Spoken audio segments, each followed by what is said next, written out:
I think it was Deborah Lipstadt that said that previously Jews had to convert from their Judaism, and today they have to convert from their Zionism. Mm, That mhm.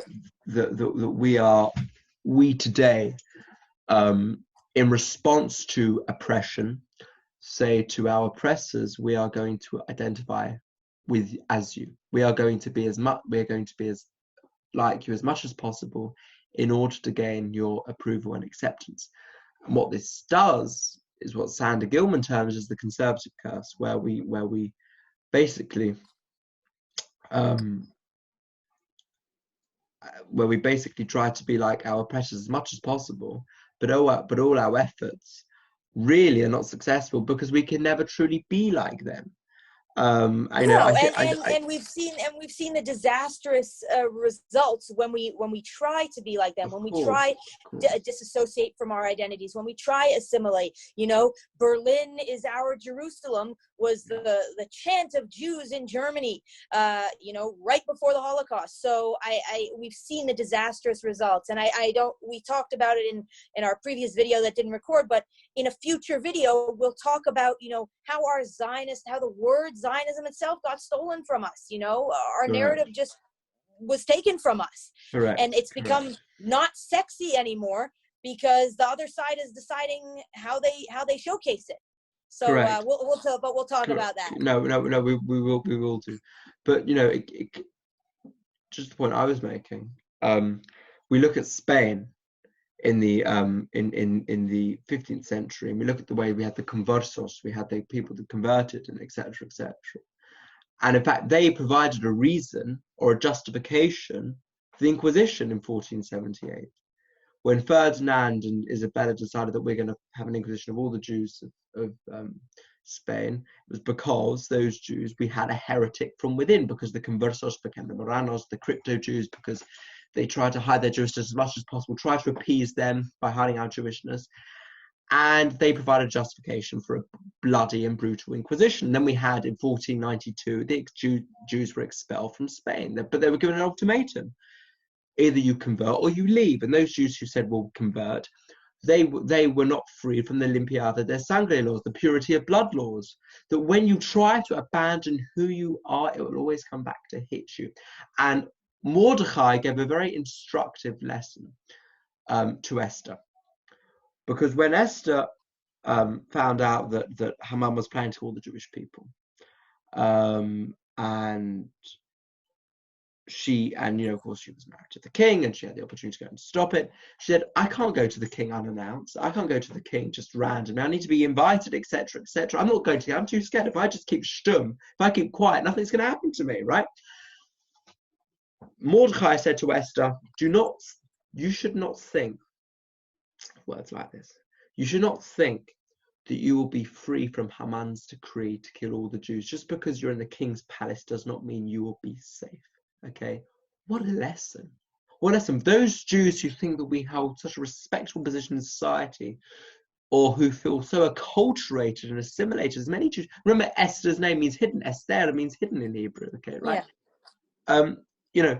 Just because those Jews are hidden and assimilated, acculturated, at the end of the day, a Jew is always going to be a Jew. And Max Nordau wrote a beautiful play Yep. called Dr. Khan, in which he said, and one of the actors in this play said, a Jew may become a Christian, but an Oriental can never become a European.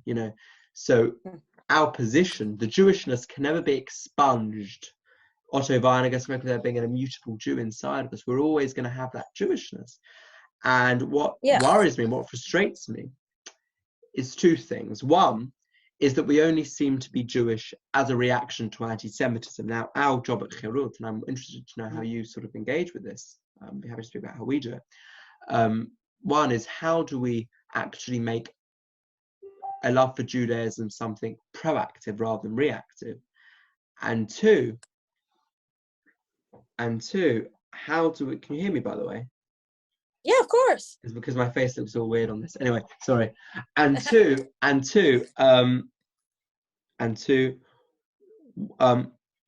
what do you think can be done about those groups that actually feel that they need to hide their Zionism in order to be liked or gain approval? And what should we do as a way forward? What do you Well, think? I mean, okay, so there are kind of two issues to unpack there.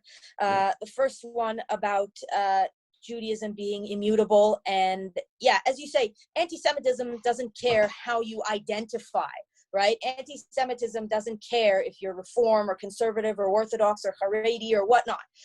When Hitler lined us up for the gas chambers, he didn't say Reform Jews in this line and Orthodox in this line. We were just Jews. And when Hamas launches rockets at Israel, they don't say make sure to launch them at the Haredi communities, but not the secular communities. We're all the same to them, right? So the only people making distinctions are ourselves. But as yeah, you say, a Jew is a Jew is a Jew, and it's an immutable quality. And even our brothers and sisters who are lost and who have strayed so far from their identity, they're still Jews. And I say they are lost because they are lost. And I'm not even talking about Jews that just don't want to fly the flag because they're worried it will intimidate other people. I'm talking about the Jews now who join groups like If Not Now and anti-Israel, anti-Jewish groups. You know, these fringe Jews, they're still Jews. They're our brothers and sisters no matter what, but they are lost. Their souls are lost. They've completely disassociated from their identities, and they're the most dangerous, the most vulnerable ones. So what do we do for that? I mean, on our side, what we're doing in Canada, number one is education and awareness. We have to bring it to the forefront, and we can't be tiptoeing around these issues because we're worried about being politically correct, or we're worried about offending someone, or we're worried about all these things. It doesn't matter. We have to educate. We have to talk about it, you know? We have to talk about the fact that Jews who join a group and don Palestinian flags and hold up signs that says Jews against the occupation, that's incredibly sinister. That's an insidious movement that is completely doing Hitler's work for us. I mean, we may as well just have all died in the Holocaust then, because they're doing Hitler's work for us, taking Jews away from Judaism, taking Jews away from our Jewish identity and Zionism. But we have to educate about that. So when we are, debunking myths and lies, these groups, these people, they come up a lot. We have to talk about them. When we also invite them to engage one-on-one with us in public forums, we invite them to debates, we invite them to discussions, just to share ideas and potentially help them to see something that maybe they haven't seen before. Oftentimes they don't accept, they don't want to discuss with us, like the Palestinian groups on university campuses often have a policy. They say we don't sit down and have dialogue with Zionists. Right? So there goes the conversation with them. But also a lot of these new fringe Jewish groups are the same way. We won't sit down because you claim to be an unapologetic Zionist. We won't talk to you. So right therein lies the problem, that they refuse to rationalize their positions, justify their opinions, talk it out. We're brothers and sisters. They're a Jew part of If Not Now. I'm a Jew part of Cherut. We're brothers and sisters whether we like it or not. We should be able to talk, to educate one another, right? But they don't want to engage in dialogue, and that's the problem. So how are you getting people to engage with you in dialogue in the UK? Maybe it's different over there. Before we move on to the second part, I'll ask you that. right. Yeah, of course. Firstly, what we're seeing in the UK and Canada, and of course everywhere else, is not something new. It's not a phenomenon. It's not a recent phenomenon. I mean, we just need to look at Jabotinsky in the 30s, who went to Poland to speak at a particular event, I can't remember where, and the Socialist Bundesgroup put out a letter saying, the fascist, racist, etc., Jabotinsky is coming to speak. He doesn't represent Jews, etc. Do not listen to him. This was a Bundes Jewish socialist group that wanted to basically say that, well, people like him who represent the concept of Hadar, Jewish pride, is not someone we want to be associated with, because a good Jew is not a proud Jew. And I think today a good Jew is not a proud Zionist. So yeah, it's not something new. There it is. Yeah. In the United Kingdom, it's very similar. I mean, I've offered, we have groups here. I have no problem saying their name, but Yachad, for example. Yachad is like the J Street version, almost like J Street in the UK. I think there's some similarities. And basically, Yachad, I've offered to have a head-to-head debate with them. Let's talk head-to-head. A conversation. We don't have to agree with one another, but we can at least shake each other's hand and have a good conversation, right? A panel discussion. Yachad refused to have a head-to-head debate, but they agreed to a panel discussion. So I arrived at this panel discussion at the University of Leeds, which is one of the largest Jewish societies in the country. And when they found out I was speaking, they refused to come along. Very toxic. This is very, very toxic. The Jewish people received the Torah at Sinai. The root word of Sinai, I believe, is sinah, which means hated. Sinah. Hated by the world. And what do we do about it? We hate ourselves. We hate each other. It's a tragic mistake. I and Cherut do not call for all Jews to think the same. We're not Stalinists. We love our diversity. We celebrate our diversity, but we believe in a principle of unity and not uniformity. And that's our central message. And what's happened is that we can't even discuss these issues. The discourse has become so vile, so toxic. And I think for outsiders, those who are looking to get involved, it's really put people off because we can't even talk about these issues, and and places have become echo chambers. So I'm not sure if you have this in Canada. It's one of the largest worldwide Jewish events. It's called Limud. I'm not sure if you've heard of it. And Limud is massive. It's like, I think, a few thousand Jews go, and it's a really interesting, not sure if you've heard of the Edinburgh Fridge, but lots of different events happening at the same time, etc. It's like the Jewish equivalent, and you get things like cookery, etc., etc. But I did a thing on unapologetic Zionism, and normally the Zionist speakers are a very left-wing, J Street-like speakers, and so I broke that echo chamber, and I was greeted with a typical barrage of insults, and I had someone crying in my face, etc., etc. I always make people cry, Lauren. It's really unfortunate. Of course, but that's the problem, right? Yeah, exactly. I have that effect. And when our enemies are doing something, when the people who want to destroy Israel, destroy the Jewish people, when they're doing something, when they're having an event or a rally or something, all they do is put out a call online, and they all come together. They all show up. They physically show up. No matter what groups they're from, thousands of them show up together, and they walk in solidarity, and they're together. When we do something and we say we need support for Israel or for the Jews, depends. Well, if this group is showing up and this Jewish group is showing up, I'm not showing up. And if they're showing up, they're not going to show up because they don't like each other. I mean, we're fractured. Our communities are fractured. It's embarrassing. Totally. And we simply have not learned any lessons. Why don't we? I don't understand why we just don't learn from Palestinian students. Their efforts, and the way they are able to galvanize people into action is inspiring. It's inspiring. And I simply say to Jewish students, if only we had their sense of loyalty to a cause, camaraderie, absolutely, yes, because they of course have divisions over things. They of course have views that may differ, but this is no longer an issue. This has never been an issue of left or right. This is an issue about our future as the Jewish people, and we don't have to agree over everything, but this is about fighting brutal, vicious anti-Semitism. And unless we are prepared to say, you know what, our principles won't stop us from working together because we're all Jews and we need to be close together, then I'm afraid we are eternally doomed. And that's why we at Cherut are really trying to promote this healthy dialogue, but it's really, really tricky. In the UK, it's become horrible because I've been platformed on innumerable occasions from different university Jewish societies, although we still go to them often. And we had, of course, the Zionist Pride Week this week, but unfortunately because of Corona, which is, I still think it's a Jewish conspiracy.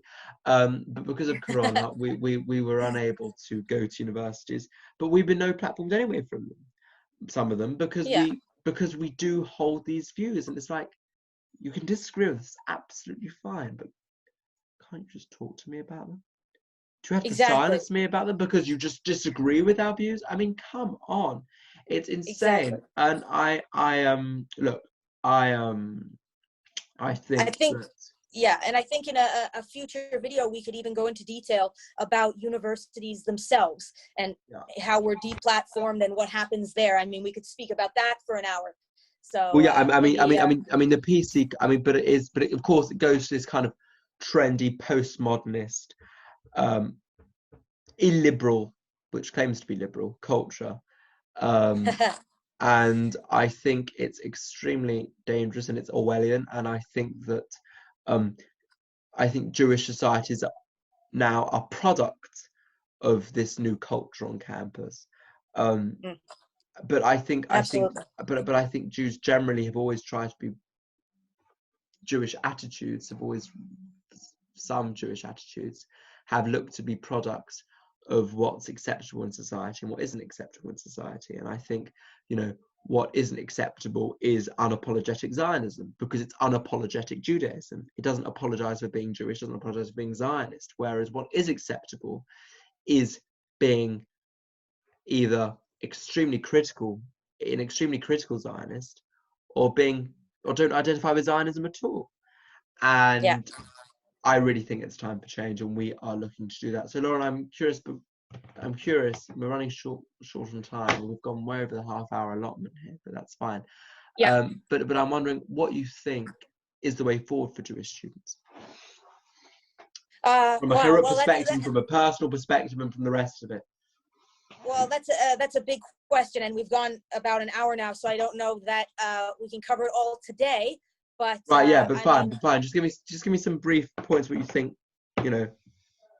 Yeah. education, awareness, Jewish identity, pride, using specific words like Zionism are key. That's our word, and we should stop allowing people to steal it from us, change the Yeah. definition, and then prevent us from using it. Yeah. Yes, connecting to your Jewish identity. Whatever type of Jew you are, the more you connect to your Jewish identity, the more you'll understand the foundations of Zionism. And we're not saying go off to yeshiva and seminary and become super religious. I'm just saying they're interconnected. And to fully understand that, we can't just, ignore Judaism completely and be completely secularized and then say we're a Zionist, because often we're getting it wrong then. We're misunderstanding Zionism, and it leads to these fake pseudo social justice groups with fringe Jews who are completely disconnected from their Jewish identity, but claiming that they know Israel and they can speak on what they want to speak on. That's dangerous. So I think connecting to our history, connecting to our identity, connecting to our nation, as we say here, we promote Jewish unity, really engaging with other Jews in the community, no matter what groups they're from, no matter how they identify. We have to engage with them. They're our brothers and sisters. And yeah, education, read. That's what we tell people, because a lot of people are very uninformed. And then they make a big sweeping statement, and it gets picked up by the masses on university campuses or in the media, or they make an article with something completely erroneous. We say read, educate yourself, and don't only read pro-Israel sources, read anti-Israel sources. It's just as important. Really educate yourself in every way, and that's what we're trying to do in Canada, and that's what we're trying to do around the world. What would you say? I would say that the main efforts from Jewish organizations needs to change. It needs to stop putting non-Jewish interests first and start saying Jewish interests first. I mean, could you imagine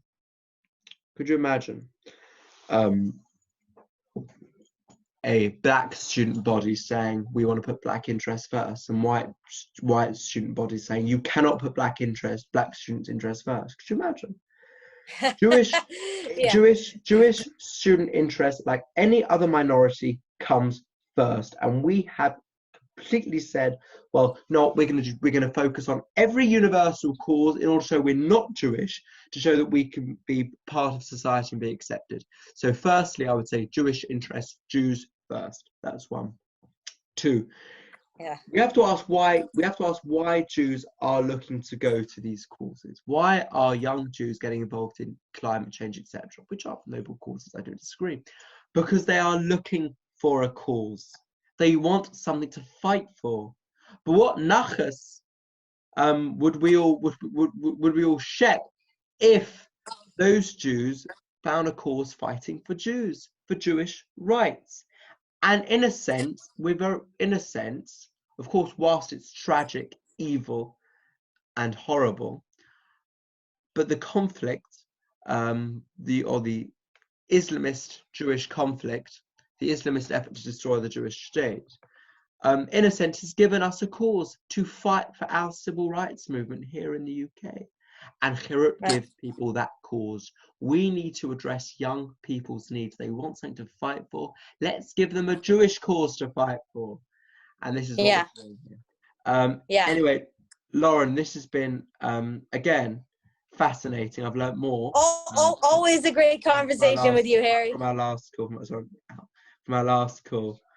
I saw my father walked in.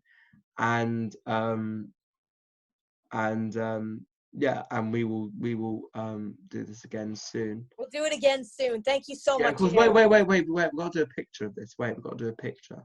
Firstly, how do we stop recording? Let me just stop recording for a second. Everyone, guys, thank you so much. If you have any comments, please do comment. Thank you guys for joining us. Right, do I press stop recording? Do I press stop recording now? I think so, don't I? Should I try? Most probably.